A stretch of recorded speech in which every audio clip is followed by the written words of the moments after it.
आप लोगों में से कई सारे लोगों ने कमेंट में वुमेन एम्पावरमेंट पे एसे की डिमांड की थी।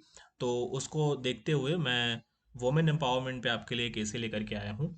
आप लोगों को बार बार अब बताने की ज़रूरत नहीं है, मैंने कई बार पहले बताया हुआ है कि हम जितने भी एसेस कर रहे हैं उनको पहले हेडिंग्स में डिवाइड कर ले रहे हैं, सोच ले रहे हैं कि उनके बारे में हमें क्या क्या बताना है, और फिर हम उसके जितने भी हेडिंग सोचते हैं उनको फिर अलग अलग लिख देते हैं। इससे क्या होता है कि हमारा पूरा ऐसे जो है जितनी भी एस्पेक्ट्स हो सकते हैं उस टॉपिक पर, जहाँ जहाँ जो जो हम कवर कर सकते हैं, जो जो बता सकते हैं, सारा जो है हेडिंग्स के माध्यम से सोच लेते हैं पहले।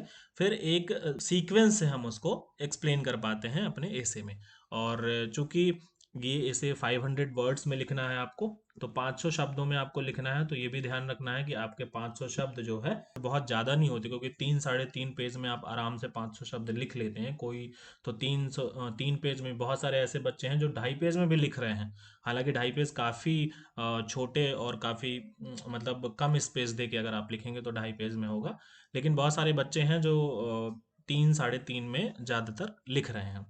तो उस हिसाब से ये कि 500 शब्दों में अगर आपको ऐसे लिखना है तो काफ़ी समराइज वे में लिखना पड़ता है, ताकि आपके सारे एस्पेक्ट्स भी कवर हो जाएं और आपका ऐसे भी कंप्लीट हो जाए। तो अगर देखें तो पहला वाला पेज जो आपका प्रस्तावना और थोड़ा सा और लिखेंगे तो प्रस्तावना और उसमें ही चला जाता है, और बीच के 2 पेज बचते हैं उसमें आपको पूरा बॉडी रखना है, और लास्ट में जो हम बात कर रहे हैं जिसकी कि 3 से साढ़े 3 पेज में, तो वो जो आधा पेज है वो आपका पूरा कंक्लूजन में निकल जाता है। तो बेसिकली 2 पेज ही आपके पास मिलते हैं। बॉडी को अच्छे से आप वहाँ पर बॉडी में जो लिखना चाहते हैं वो आप रिप्रेजेंट कर सकते हैं।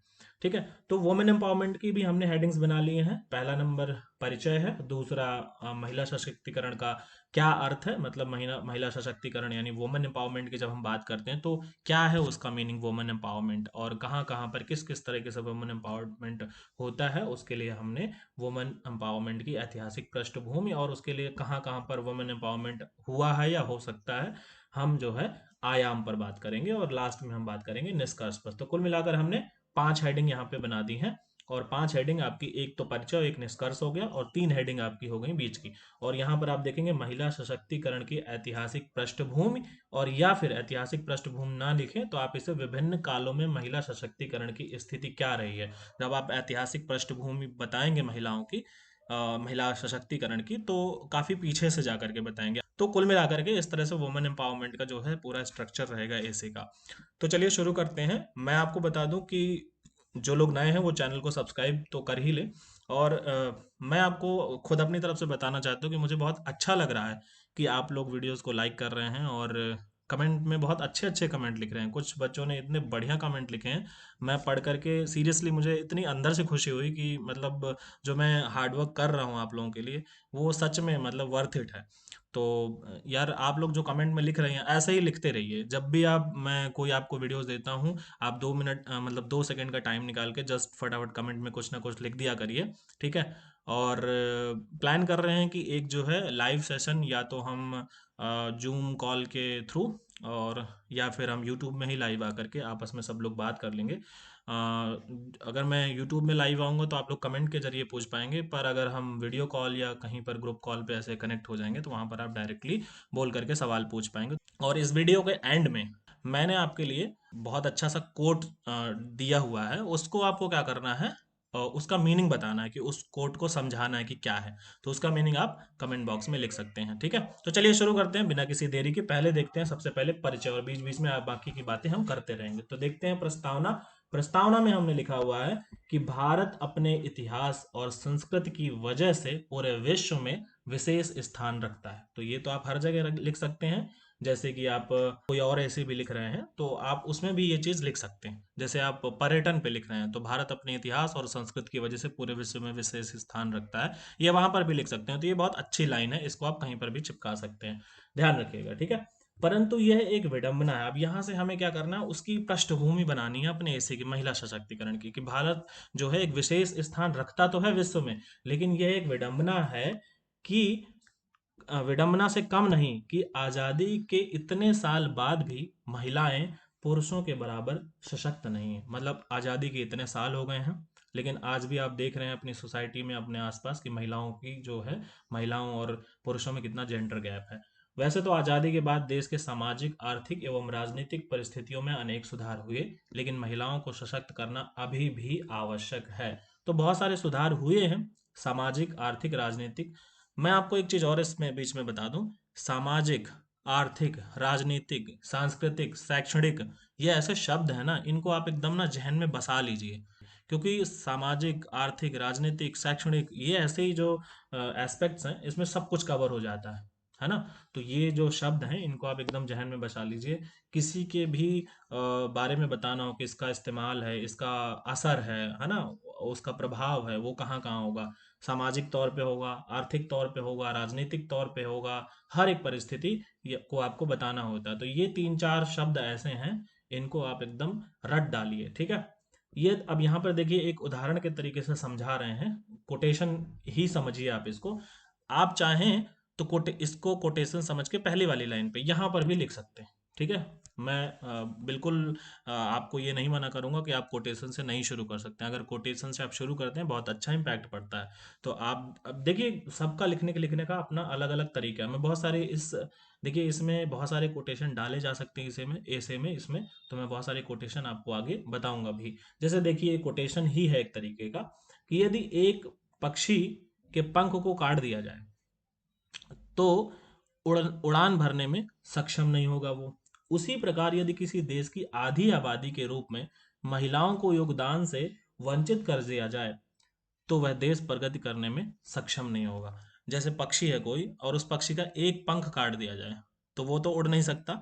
सिमिलरली समाज में अगर समाज के भी एक पंख को काट दिया जाए, ठीक है, तो वो समाज जो है कभी प्रगति नहीं कर सकता, कभी उड़ान नहीं भर सकता, कभी उस मुकाम पे नहीं पहुंच सकता जो वो हासिल करना चाहता है। क्योंकि इस समाज को बनाने में दोनों जेंडर्स का, मेल और फीमेल्स का बराबर का जो है योगदान है। और आप देखें कि सिर्फ मेल को ही अगर पूरी जिम्मेदारी हो, फीमेल को इस वर्ग से, इस योगदान से वंचित कर दिया जाए, है ना, तो कभी भी जो है एक पंख से जो है ये देश उड़ान नहीं भर सकता। तो ये आप इस तरह से बहुत अच्छा जो है प्रस्तावना लिख सकते हैं। आगे बढ़ते हैं, महिला सशक्तिकरण का अर्थ क्या है। तो समझते हैं कि आखिर हम जब वुमेन एम्पावरमेंट की बात कर रहे हैं तो what is women empowerment. Women empowerment में क्या क्या जो है चीजें, क्या क्या घटक हैं, कैसे किसको हम वुमेन एम्पावरमेंट कह रहे हैं, क्या हो जाए तो वुमेन एम्पावरमेंट समझेंगे कि वुमेन जो है एम्पावर्ड हो गई हैं, है ना। तो वुमेन एम्पावरमेंट क्या है और ऐसा क्या हो जाए। फिर से मैं बता रहा हूँ कि ऐसा क्या हो जाए, समझ न इस बात को मैं क्या कर रहा हूँ कि महिला सशक्तिकरण क्या है। इसका मीनिंग ये कि ऐसा क्या हो जाए जब हम बोलने लगेंगे कि वुमेन एम्पावर्ड हो गई हैं, अब वुमेन जो है एम्पावर्ड है, हमें सशक्त, वो महिलाओं को सशक्त करना है, तो ऐसा क्या हो जाए कि जो अब वुमेन है वो क्या हो गई हैं, सशक्त हो गई हैं, एम्पावर्ड हो गई हैं। तो इसके लिए संयुक्त राष्ट्र ने जो है अपनी तरफ से उसकी परिभाषा दी है और कुछ जो है घटक बताए हैं कि अगर ये चीजें हो जाएं तो महिलाओं को सशक्त मान लिया जाएगा कि महिलाएं अब सशक्त हैं, या ये इन क्षेत्रों में कदम उठाए जाए तो महिलाओं को हम सशक्त बना सकते हैं। तो संयुक्त राष्ट्र के अनुसार महिला सशक्तिकरण के मुख्य जो है 5 घटक हैं। कौन कौन सा। पहला जो है, महिलाओं में आत्म मूल्य की भावना, है ना। आत्म मूल्य की भावना मतलब कि उनको सेल्फ, एक होता है ना ऑरा, यानी कि आत्म मूल्य की भावना उनको पता होना चाहिए कि सेल्फ रिस्पेक्ट, और कुछ उनको हो कि हाँ मैं भी हूँ कुछ ना कुछ, मतलब अपने में होता है सेल्फ कॉन्फिडेंस जिसको आप कह सकते हैं। तो ये जो है उनको होना चाहिए कि हाँ मतलब मेरा भी कोई वजूद है। दूसरा, विकल्प रखने और निर्धारित करने का उनका अधिकार। तो उनको ये मौका मिले, उनके क्या विचार हैं, उनका जो मत है उसको रखने, और अपने कोई भी मत जो उसको किसी और से इन्फ्लुएंस ना हो, उसको जो उसको लगता है वो खुल करके अपने विचार रख पाए, और उसको कोई टोके ना या कोई उसको मनाही ना हो इस बात से। तो ये उसका दूसरा घटक है कि विकल्प रखने और उसको निर्धारित करने का उनका अधिकार जो है अगर दे दिया जाए। तीसरा ये कि अवसरों तथा संसाधनों तक पहुंच का अधिकार, मतलब कि महिलाओं को भी हर जगह बराबर का अवसर मिले और सारे संसाधनों तक जो है उनकी भी पहुंच हो। जैसे कि नौकरियों में देख लीजिए, कई सारी नौकरियां मतलब इससे पहले तक थी, अभी तो हालांकि हर जगह ही महिलाओं का योगदान है, पर कई जगह एयरफोर्स और मिलिट्री में, कई जगह और भी बहुत सारी जगहों पर महिलाओं को जो है वो जिम्मेदारी नहीं दी जाती थी, वो अवसर ही नहीं उनको मिलता था अपनी प्रतिभा दिखाने का। तो इस तरीके से अगर उनको अवसर और संसाधन मिले तो वो भी अपनी जो है क्षमता का प्रदर्शन कर सकती हैं, अगर उन तक उनकी पहुंच हो जाए अवसर और संसाधनों की। तो ये अधिकार उनको मिलना चाहिए।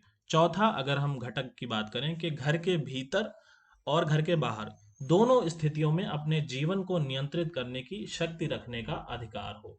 तो कहने का मतलब ये है कि महिलाओं को अपने घर के, जब वो घर में होती हैं तो कोई ना कोई उनके निर्णय जो है प्रभावित करता है उनको उनके निर्णय लेने में, जैसे कि माँ बाप या फिर शादी के बाद हस्बैंड, या बाहर जाएंगे तो समाज उनको प्रभावित करता है कि आप लेडीज हैं, ये नहीं कर सकती, वो नहीं कर सकती। तो घर और बाहर दोनों स्थितियों में जो है वो अपना निर्णय खुद ले सकें और खुद को नियंत्रित जो है वो अपने जीवन को नियंत्रित कर सके कि मुझे क्या करना है, वो उसकी मर्जी। कोई ये ना बोले कि नहीं तुम ये नहीं कर सकती, तुम्हें ये करना होगा, ये तुम्हें ये नहीं करना चाहिए। जो जो बेसिकली हम लोकल लैंग्वेज में बोलते हैं कि टोका टाकी नहीं होना चाहिए। जो उसकी मर्जी वो अपना कर सकती है, तो ये अधिकार अगर उसको मिल जाए। लेकिन हाँ, इसमें ये नहीं कि कुछ भी अलग तरीके का कुछ कर रही है जिससे दूसरों को डिस्टरबेंस या दूसरों को नुकसान या इस समाज को एक गलत इम्पैक्ट जा रहा है। तो समाज में जो एक नैतिक चीजें हैं वो करने के लिए उसको पूरी छूट होनी चाहिए। पांचवा, हम अगर बात करें तो राष्ट्रीय तथा अंतर्राष्ट्रीय स्तर पर अधिक न्यायोचित सामाजिक एवं आर्थिक व्यवस्था के सृजन हेतु सामाजिक परिवर्तन की दिशा को प्रभावित करने की उनकी योग्यता होनी चाहिए। यानी कि जो अंतर्राष्ट्रीय और राष्ट्रीय स्तर पर जो है सामाजिक एवं आर्थिक व्यवस्था, यानी कि उनको बराबर का जो है किस तरह से पॉलिसीज बनानी है, क्या होना चाहिए, नहीं, सामाजिक और आर्थिक व्यवस्था है उसके सृजन में जो है पूरी तरीके से उनकी भागीदारी होनी चाहिए। तो इसके अलावा आप देखेंगे कि आर्थिक सर्वेक्षण 2017 और 18 के अकॉर्डिंग, मैं लिख लेना आप लोग, मैं यहाँ पे मैंने मेंशन नहीं किया, लिखा नहीं, क्योंकि मैं तो इसको पूरा ऐसे की तरह मैंने इसको लिखा है, लेकिन ये एक्स्ट्रा इन्फॉर्मेशन है कि आर्थिक सर्वेक्षण आर्थिक सर्वेक्षण 17 और 18, ठीक है, इसके अनुसार जो है कई सारी परिभाषाएं दी गई जिसमें बोला गया कि अगर ऐसा हो जाए तो वुमेन एम्पावरमेंट होगा। तो ये संयुक्त राष्ट्र के अकॉर्डिंग था। आर्थिक सर्वेक्षण के अकॉर्डिंग ये कहा गया है, क्षमता, मनोवृत्ति और निष्कर्ष, ये तीन चीजें ली गई हैं आर्थिक सर्वेक्षण में। कौन कौन सी, लिख लीजिए अपनी कॉपी में अगर किसी को लिखना है। क्षमता, मनोवृत्ति और निष्कर्ष। क्षमता में क्या कि जैसे कि प्रजनन क्षमता है ना, वित्तीय संसाधन तथा अपने स्वास्थ्य एवं सक्रियता पर व्यय करने के लिए अनन्य निर्णय का जो है सामर्थ्य। तो ये क्षमता उनके पास होनी चाहिए कि कब उनको प्रजनन करना है, यानी कि कब वो माँ बनना चाहती हैं। उनका वित्तीय संसाधन, उनको क्या करना है, यानी कि उनको वित्तीय संसाधन मतलब उनको कमाने के लिए उनको क्या करना है, इसका निर्णय वो खुद कर सकें, है ना। खुद मतलब बेसिकली कह सकते हैं कि वो क्या बनना चाहती हैं, वो खुद निर्णय ले सकें। और अपने स्वास्थ्य एवं सक्रियता पर व्यय करने के लिए कि वो क्या पहनना चाहती हैं, सक्रियता मतलब क्या पहनना चाहती हैं, कहाँ घूमना चाहती हैं, उनको इस बात की छूट होनी चाहिए। और स्वास्थ्य मतलब वो क्या खाना चाहती हैं, उनको खुद की मर्जी है। तो ये ओवरऑल बात हो गई। इसके बाद मनोवृत्ति आती है, एटीट्यूड जिसको बोलते हैं। महिलाओं पत्नियों के विरुद्ध हिंसा और पुत्रों की आदर्श संख्या की तुलना में वरीयता दी गई। पुत्रियों की आदर्श संख्या की मनोवृत्ति, तो बेसिकली वही है कि महिलाओं और पत्नियों में जो है, पत्नियों के विरुद्ध जो हिंसा होती है और जो पुत्रों की संख्या ज़्यादा हो घर में और पुत्रों से ज़्यादा खुशी जो मिलती है उनको वरीयता जो दी गई, उसमें जो है अगर सेम चीज़ पुत्रियों के लिए भी हो जाए, जो जितना लड़कों को घर में और वो सब मिलता है, तो अगर उनकी ये मनोवृत्ति लोगों की चेंज हो जाए और उनके लिए ऐसी मनोवृत्ति हो जाए लोगों की, तो जो है उनको सशक्त माना जाएगा। और निष्कर्ष में आउटकम्स जो तीसरा एस्पेक्ट बताया उन्होंने, तो इसका संबंध उन्होंने पुत्र की चाह और संतान के अनुपात को ही लिया है। लेकिन इसमें यही है कि परिवार, महिला नियोजन, गर्भ निरोधक विकल्प, शिक्षा स्तर, विवाह के समय आयु, पहले बच्चे के जन्म के समय आयु, और महिलाओं द्वारा भोगी गई शारीरिक यौन हिंसा, ये सब से संबंधित है। तो आप चाहें तो लिख सकते हैं और सर्च भी कर सकते हैं गूगल में। विश्व बैंक ने भी अपने क्या कहते हैं विचार दिए हैं इसमें कि महिला सशक्तिकरण क्या है। तो विश्व बैंक के अनुसार कहते हैं कि विकल्पों के सृजन और उन विकल्पों को इच्छित कार्यों एवं परिणामों में रूपांतरित करने हेतु व्यक्तियों या समूहों की क्षमताओं में वृद्धि करने की प्रक्रिया सशक्तिकरण है। तो आप लिख लीजिएगा, मैं फिर से रिपीट करता हूँ, विकल्प अगर किसी को चाहिए हो, विकल्पों के सृजन और उन विकल्पों को इच्छित कार्यों एवं परिणामों में रूपांतरित करने हेतु व्यक्तियों या समूहों की क्षमताओं में वृद्धि करने की प्रक्रिया सशक्तिकरण है। तो ये जो है विश्व बैंक के अनुसार है। ठीक है, तो अब हम बात करते हैं अपनी हेडिंग पे। मैंने प्रस्तावना में तीन चीजें बता दी, आप चाहें तो जैसे मैंने यहाँ पर लिखा हुआ है ये यूएन के अकॉर्डिंग, आप चाहें तो आर्थिक सर्वेक्षण 1718 के अकॉर्डिंग लिख सकते हैं, या चाहें तो विश्व बैंक के अनुसार भी आप वहां पर स्टार्टिंग में बता सकते हैं। ठीक है, कि महिला सशक्तिकरण क्या है, प्रस्तावना में हमने ये कर लिया था, महिला सशक्तिकरण क्या है इसमें हमने ये बताया। और उसमें अब बात करते हैं थर्ड हेडिंग की, कि महिला सशक्तिकरण की ऐतिहासिक पृष्ठभूमि क्या रही है, और या फिर हम बोल सकते हैं इसको कि विभिन्न कालों में जो महिला सशक्तिकरण की स्थिति रही है वो जो है क्या रही है, किस तरीके से महिलाओं को सशक्त किया गया है। ठीक है, चलिए शुरू करते हैं। महिलाओं की स्थिति शुरू से ही ऐसी नहीं थी, यहाँ तक कि ऋग्वैदिक काल में मात्र सत्तात्मक समाज था। उत्तर वैदिक काल से महिलाओं की स्थिति में पतन प्रारंभ हो गया, समाज में लिंग असमानता बढ़ती चली गई।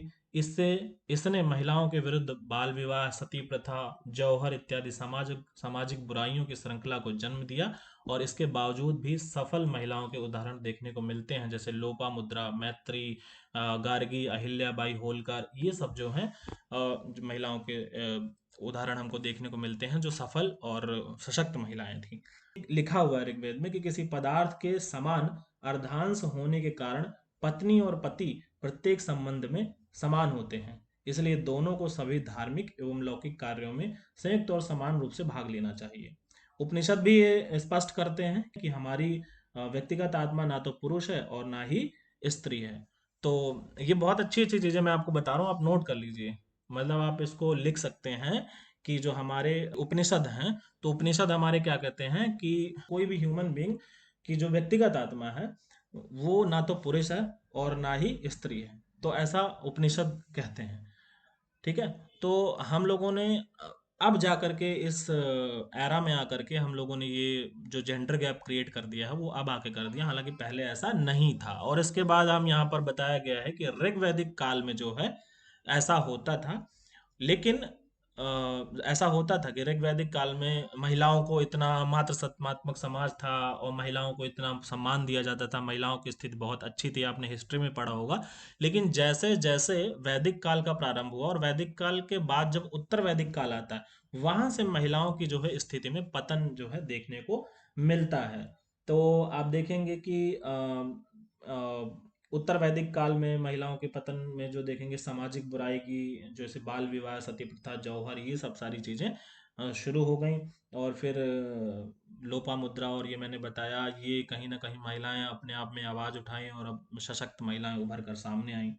फिर आप जब देखेंगे कि मिडिल एज में जब आ जाते हैं, पुनर्जागरण का जब टाइम आता है, तो राजा राम मोहन राय, ईश्वर चंद्र विद्यासागर जैसे समाज सुधारकों ने क्या किया, सती प्रथा और पुनर्विवाह, विधवा, ये सब शुरू करवाया, सती प्रथा को बंद करवाया, बाल विवाह को बंद करवाया, ये सब सारी चीजें जो हैं मिड एज में हुई। तो आप ये देखिए लिखा हुआ है, भारतीय पुनर्जागरण के दौरान राजा राम मोहन राय, ईश्वर चंद्र विद्यासागर जैसे समाज सुधारकों ने सती प्रथा के उन्मूलन, बाल विवाह को रोकने, ठीक है, बाल विवाह को रोकने, विधवा पुनर्विवाह आदि के क्षेत्र में काम करके समानता लाने के अनेक प्रयास किए। महात्मा गांधी के उदय के साथ महिला सशक्तिकरण का अगला चरण शुरू हुआ, जिसमें सरोजनी नायडू, सुचेता कृपलानी, उषा मेहता और भी बहुत सारे आप देखेंगे महिलाएं हैं, जिनका सबका नाम अगर हम मेंशन करेंगे तो काफी बड़ा हमारा ऐसे हो जाएगा। तो दो तीन चार नाम अब बता देने, और आदि लिख करके यहाँ पर, आदि अनेक महिलाओं ने भारत के स्वतंत्रता आंदोलन में महत्वपूर्ण भूमिका निभाई, हमने ये देखा है। ठीक है, इसके बाद हम बात करते हैं अगली हेडिंग की, जो कि सशक्तिकरण के आयाम हैं, यानी कि सशक्तिकरण किन किन क्षेत्रों में जो है होना चाहिए। तो जैसे कि मैंने बताया कि आपको ये सारी चीजें आपको ध्यान रखनी है कि सामाजिक रूप से, आर्थिक रूप से, सांस्कृतिक रूप से, है ना, ये सब राजनीतिक रूप से, इन सब जगहों पे जो है महिलाओं को सशक्त होना चाहिए। तो सांस्कृतिक रूप से देखेंगे आप कि समाज एवं सांस्कृतिक रूप से महिलाओं का सशक्त होना अत्यंत आवश्यक है, जिससे जिससे वे बिना किसी सामाजिक प्रतिबंध या दबाव के अपने जीवन के निर्णय ले सकें, डॉक्टर बी आर अम्बेडकर कहते हैं कि मैं किसी समाज की प्रगति का मापन उस समाज की महिलाओं की प्रगति के आधार पर करता हूं। मैंने पिछले एक वीडियो में शायद ये कोट ट्रांसलेशन में कोट किया था कि अगर आप किसी समाज की प्रगति का मापन करना चाहते हैं तो उस समाज में महिलाओं की प्रगति को आप जो है आधार बना सकते हैं, और उससे आप पता कर सकते हैं कि वो समाज जो है कितना ग्रो किया है अब तक उस समाज ने। तो ये डॉक्टर भीमराव अंबेडकर का कोट है, ये एक तरीके से इसको कोट ही समझिए आप, ठीक है। ये वाला पार्ट जो है ये डॉक्टर भीमराव अंबेडकर, ये आप किस कहीं पर भी जो है ऐसे ब्रैकेट या कॉमा कॉमा लगा करके भी पूरा लिख देंगे ना ऐसा। और जिस तरह की कुछ अच्छी बातें जो आपको याद रहती हैं, जैसे यहाँ पे लिखा हुआ है डॉक्टर भीमराव अंबेडकर कहते हैं, तो इनको क्या कहते हैं, ब्लैक पेन से आप लिख दीजिएगा वहां पर एग्जाम में। तो ये क्या होगा, एग्जामिनर की जो नजर है वो डायरेक्टली उसी कोट पे पड़ेगी, क्योंकि वो दूसरे कलर से होगा। तो उसे आप बेसिकली ब्लैक पेन से भी कर सकते हैं, हाईलाइट कर सकते हैं, या फिर अगर ब्लैक पेन से लिखना भूल गए, याद नहीं रहा, तो आप उसे अंडरलाइन कर दीजिएगा ब्लैक पेन से। अंडरलाइन उस सेंटेंस के नीचे पूरे अंडरलाइन कर देंगे, तो वो जो है एग्जामिनर की नज़र वहां पर जाएगी। ये आपको पता होगा कि अंडरलाइन करते हैं हम लोग जो, हाँ, इस जिससे कि हमारी कॉपी एग्जामिनर पढ़े और पढ़ के वो फिर इम्प्रेस्ड हो। तो हम अंडरलाइन करते हैं, तो आप ये भी कर सकते हैं, ठीक है। महिलाओं की शिक्षा तक पहुंच कर देने पर, अब देखिए शिक्षा के लिए, तो ये सांस्कृतिक और सामाजिक के लिए था, तो आप इसे यहाँ पर शैक्षणिक रूप से मान सकते हैं, ये वाला, ठीक है। यहाँ पे लिख लीजिएगा हेडिंग, अगर आपको लिखना हो हेडिंग लिख सकते हैं शैक्षणिक रूप से। तो महिलाओं की शिक्षा तक पहुंच कर देने पर पढ़ी, देखिए, अगर मैं कहूँ सामाजिक रूप से बहुत कुछ आप लिख सकते हैं, बहुत कुछ लिख सकते हैं। जैसे कि मैं अगर बोलूं तो ऐसे लिख सकते हैं कि समाज में उनको व्यक्तिगत स्तर पर स्ट्रांग होना चाहिए, सशक्त होना चाहिए, पारिवारिक तथा सामाजिक स्तर पर स्ट्रांग होना चाहिए, कानूनों के सृजन तथा क्रियान्वयन के स्तर पर होना चाहिए उनको सशक्त, है ना, जिसमें वो क्या करें, वैवाहिक बलात्कार अपराध जो होते हैं उनको, दहेज प्रतिषेध नियम, है ना, अधिनियम, इन पे और बहुत सारी चीज़ों पे बात की जा सकती है। तो इतना बड़ा हम अगर लिखेंगे तो बहुत ज़्यादा हो जाएगा, इसलिए हमें क्या करना, थोड़ा थोड़ा उनको बताना है और उसके बाद आगे बढ़ जाना है, क्योंकि हमारे पास समय और जगह बहुत कम है, लिमिट में हमको लिखना है। शैक्षणिक स्तर की जब आप बात करेंगे तो यहाँ से जो है आप इसको शैक्षणिक स्तर पर जो है कंसीडर करें। यहाँ तक हमने बताया है सामाजिक और सांस्कृतिक रूप से, और यहाँ से शैक्षणिक रूप से। महिलाओं की शिक्षा तक पहुंच कर देने पर, या फिर महिलाओं की पहुंच शिक्षा तक, है ना, बढ़ा देने पर वे क्या हो जाएंगी, पढ़ी लिखी, जागरूक व तार्किक बनती हैं, ठीक है। तो ये आप लिखेंगे कि अगर महिलाओं की पहुंच शिक्षा तक हो जाती है, ठीक है, तो वो क्या होंगी, पढ़ लिख जाएंगी तो जागरूक एवं तार्किक बनेंगी। और पढ़ी लिखी स्त्री कुरीतियों के खिलाफ डट कर खड़ी होती है। यदि आप एक पुरुष को शिक्षित करते हैं तो आप एक व्यक्ति को शिक्षित करते हैं, परंतु यदि आप एक महिला को शिक्षित करते हैं तो आप एक पूरी पीढ़ी को शिक्षित करते हैं, ठीक है। तो ये बहुत अच्छा कोट है, और ये ब्रिघम यंग ने जो है इस कोट को दिया हुआ है, लिखा हुआ है।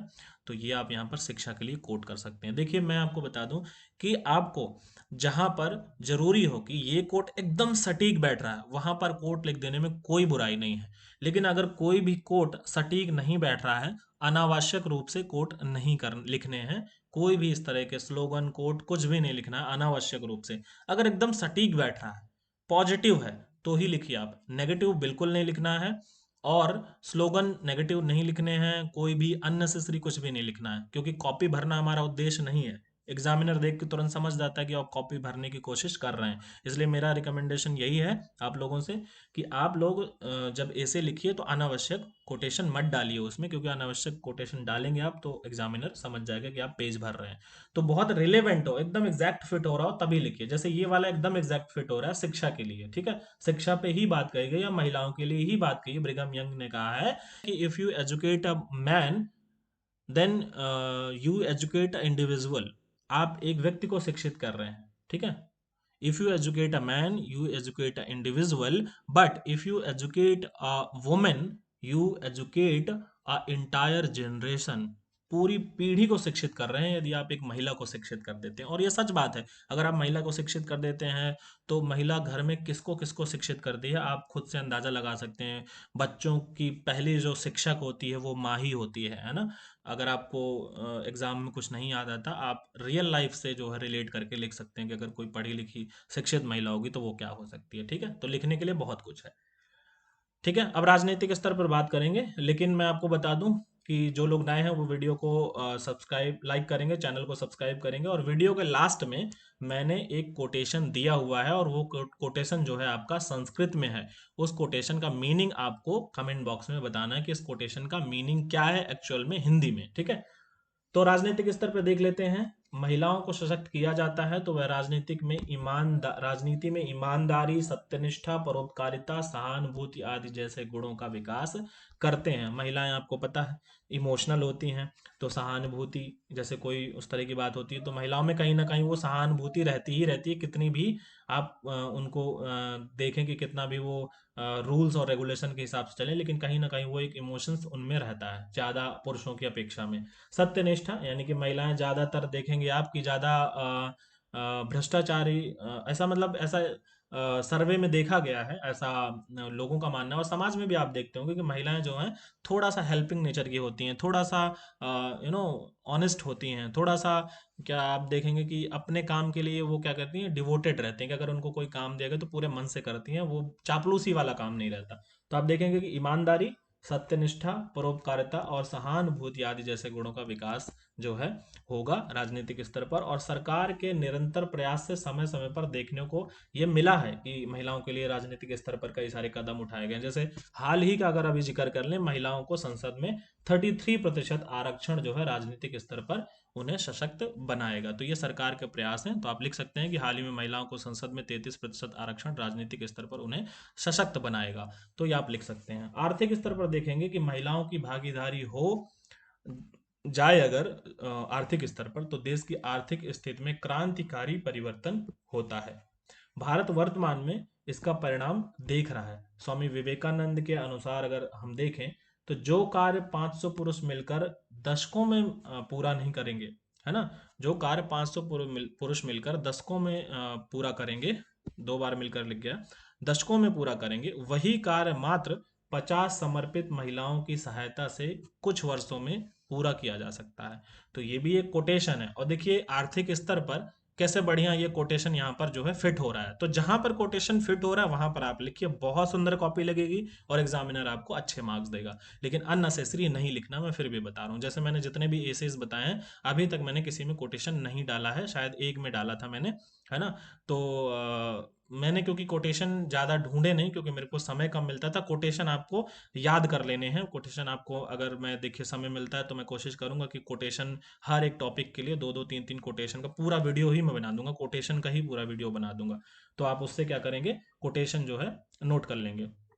हमारे देश में जनसंख्या का 48% महिलाएं हैं। ऐसे में महिलाओं की भागीदारी अहम हो जाती है। तो सिंपल सी बात है कि आधी आबादी महिलाओं की है, और अगर पूरी महिलाएं काम नहीं करेंगी तो आर्थिक स्थिति कमजोर होगी ही। लेकिन अगर वही महिलाएं आर्थिक तौर पे जो है योगदान देने लगे तो अब भारत की जो आर्थिक स्थिति है, किसी भी देश की हो, आर्थिक स्थिति कितनी मजबूत होगी। तो इस तरीके से आप ये लिख सकते हैं। अब बात आती है एंड में वही जो मैंने बोला था कि एक मैं आपको कोटेशन दूंगा और उसको क्या करना है आपको हिंदी में कन्वर्ट करके या हिंदी का मीनिंग जो है कमेंट बॉक्स में मुझे बताना है। ठीक है, तो निष्कर्ष पहले देखेंगे और नीचे आप देख रहे हैं ये आपका कोटेशन गिवन है। पहले आप निष्कर्ष देख लीजिए। यद्यपि हम महिला सशक्तिकरण की दिशा में आगे बढ़ रहे हैं, परंतु अभी एक लंबी दूरी तय करना बाकी है। ठीक है, तो हम महिला सशक्तिकरण हम धीरे धीरे हो हुआ है और हो रहा है अभी भी, परंतु अभी भी पूरी तरीके से महिलाएं सशक्त नहीं है, ये आपको पता है। महिलाओं को उनकी क्षमताओं से अवगत कराना समय की मांग है, और महिलाओं को अपने सशक्तिकरण की मांग की पूर्ति हेतु स्वयं अग्रसर होने की आवश्यकता है। तो अपने हक के लिए खुद लड़ना होगा। ठीक है, कोफी अन्नान कहते हैं, ये कोटेशन मैंने एक्स्ट्रा डाला हुआ है, अगर आप चाहें तो लिखें, ना चाहें तो ना लिखें, ये मैंने एक्स्ट्रा डाला हुआ है। जैसे कई सारे कोटेशन आप याद करके जाते हैं और वहां पर याद नहीं रहता, तो किसी का याद आ जाता तो उसका लिख सकते हैं। तो ये एक्स्ट्रा है, ये इस ऐसे का पार्ट आप इसे ना समझे तो भी चलेगा। कोफी अन्नान के अनुसार विकास के लिए महिलाओं के सशक्तिकरण से बेहतर कोई भी उपकरण नहीं है। तो अगर आपको विकास चाहिए, आप डेवलपमेंट चाहते हैं, तो महिलाओं का सशक्तिकरण करिए। इससे बेहतर कोई भी उपकरण नहीं है। जितने भी पैतरे अपना रहे हैं, उस सबसे बढ़िया पहले महिलाओं को सशक्त करिए, ऑटोमेटिकली आपका विकास होने लगेगा। अब अंत में बात आती है इस कोटेशन की, और इस कोटेशन में लिखा हुआ है, यत्र नार्यस्तु पूज्यन्ते रमन्ते तत्र देवता। यत्र नार्यस्तु पूज्यन्ते रमन्ते तत्र देवता। और मुझे कमेंट बॉक्स में लिखिए कि ये जो मंत्र है, ये जो कोटेशन है संस्कृत में, ये जो है कहाँ से मैंने लिया है, कहाँ का है, वो बताइए और इसका मीनिंग बताइए। अगर आप में से किसी को पता है कि ये मैंने कहाँ से लिखा लिया है, कमेंट बॉक्स में लिख के मुझे बताइए। मैं भी तो जरा देखूं कि आप लोग कितनी तैयारी कर रहे हैं। मैंने आपके लिए इतनी मेहनत की है, तो आप लोगों ने कितनी मेहनत की है अपनी तैयारी में। तो कमेंट बॉक्स में लिखिए कहाँ से ये मैंने लिया है और इसका मीनिंग लिखिए, ठीक है। तो उम्मीद है कि आपको ये वीडियो पसंद आया होगा और आपकी मदद हो रही है इन एसेज से, ठीक है। मैं कोशिश कर रहा हूँ कि और आपके लिए एक दो आज ही के दिन में जो है एक दो एसेज और आपके लिए लाऊं। और अगर और कुछ मदद चाहिए आपको तो कमेंट बॉक्स में वो भी लिख सकते हैं। ग्रुप पे जुड़ जाइए। कमेंट आपको वहाँ पे डिस्क्रिप्शन में आपको लिंक मिल जाएगा टेलीग्राम ग्रुप का, वहाँ पर आप जुड़ सकते हैं और इस पूरे एसे का पीडीएफ वहाँ से ले सकते हैं। और पुराने भी जितने मैंने एसेस करवाए हैं उसका भी पीडीएफ आपको वहीं से मिल जाएगा, ठीक है। तो दैट्स इट, मिलते हैं नेक्स्ट वीडियो में। धन्यवाद।